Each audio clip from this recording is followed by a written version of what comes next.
কিছু ভালো কর্মও করতে হয়, শুধু পুজো করলেই ভগবান পাওয়া যায় না। কর্ম যদি কালো হয় তাহলে জপমালাও কিছুই করতে পারে না।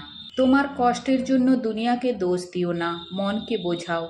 তোমার নিজস্ব মন পরিবর্তনই কষ্টের শেষ। আপনার সাথে যতই প্রতারণা হোক না কেন, ঈশ্বরের আশীর্বাদ আপনার কাছ থেকে কেউ কেড়ে নিতে পারবে না। যারা তোমার বিরুদ্ধে কথা বলে জীবনে সফল হয়ে তাদের মুখ বন্ধ করো। অহংকার বাংলোতে কখনো প্রবেশ করবেন না এবং মানবতার কুঁড়ে ঘরে প্রবেশ করতে দ্বিধা করবেন না। কালও তুমি, মহাকালও তুমি, লোকও তুমি, ত্রিলোকও তুমি, শিবও তুমি, আর সত্যও তুমি। যে চায় তাকে আমি দিই না, যে বিতরণ করে তাকেই আমি দিই, তা সে সম্পত্তি হোক বা সুখ। সত্য তাদের কাছেই তিক্ত যারা মিথ্যার মধ্যে বসবাস করতে অভ্যস্ত। আপনি যদি সততার সাথে কাজ করে থাকেন তবে চিন্তা করবেন না, কারণ আপনাকে নিয়ে তিনিও চিন্তিত।